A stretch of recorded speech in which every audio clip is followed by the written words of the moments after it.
বাংলার ছেলে ইংল্যান্ডের মাঠে নাম লিখিয়েছে, এবার দেশের জার্সি গায়ে মাঠে নামবে বাংলাদেশের স্বপ্ন বুনতে। হ্যাঁ, বলছি আমাদের গর্ব হামজা দেওয়ান চৌধুরীর কথা, যার জন্ম ইংল্যান্ডে হলেও শিকড় বাংলাদেশের মাটিতে।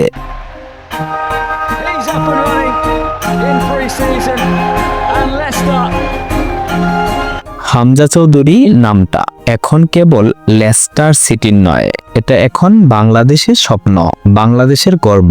1997 সালের 1 অক্টোবর জন্ম নেয়া এই তরুণ ছোটবেলা থেকেই ফুটবলকে নিজের জীবন বানিয়েছেন।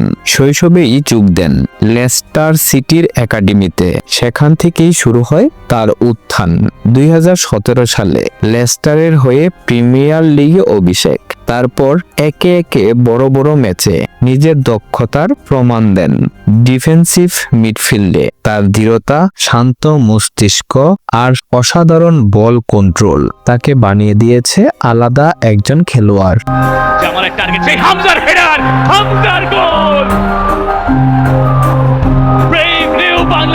কিন্তু জানেন কি, হামজার হৃদয়ের গভীরে সবসময়ই একটা জায়গা খালি ছিল, দেশের জন্য কিছু করার, নিজের রক্তের মাটির জন্য কিছু দেখানোর।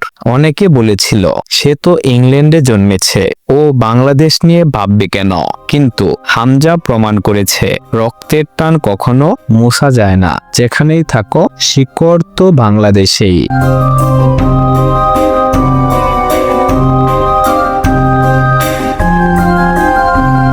এবার সামনে নেপাল আর ভারতের সঙ্গে গুরুত্বপূর্ণ ম্যাচ। বাংলাদেশ জাতীয় দলের জার্সিতে দেখা যাবে হামজাকে। দেশের মানুষ একটাই প্রশ্ন করছে, হামজা কি পারবেন বাংলাদেশকে এগিয়ে নিতে? উত্তরটা হয়তো সময় দেবে, কিন্তু একটা বিষয় স্পষ্ট, হামজার উপস্থিতি মানেই দলের আত্মবিশ্বাস, খেলোয়াড়দের অনুপ্রেরণা আর ভক্তদের মধ্যে নতুন উন্মাদনা।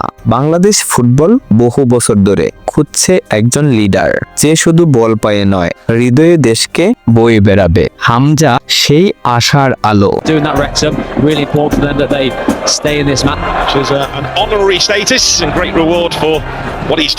সে জানে দেশের মানুষ ফুটবলের সাফল্যের তৃষ্ণায় কাতর। সে জানে এই জার্সি শুধু লাল সবুজ না, এই জার্সি 17 কোটি মানুষের আশা, ভালোবাসা আর গর্ব। যদি সবাই মিলে এক হয়, যদি আমরা বিশ্বাস করি আমাদের ছেলেদের উপর, তাহলে দিন বদলাতে বেশি দিন সময় লাগবে না।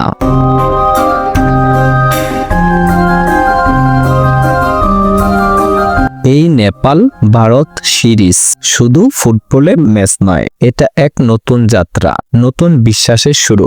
বাংলাদেশ ফুটবল হয়তো নতুন অধ্যায়ে পা রাখছে, আর সেই অধ্যায়ের নাম হামজা চৌধুরী।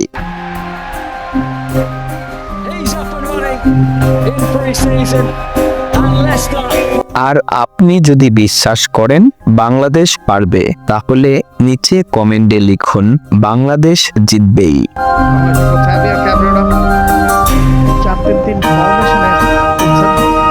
এমন অনুপ্রেরণামূলক গল্প পেতে আমার ফেসবুক পেজ ফলো করুন আর ইউটিউব চ্যানেল RS রাকিবুল ইসলাম সাবস্ক্রাইব করতে ভুলবেন না।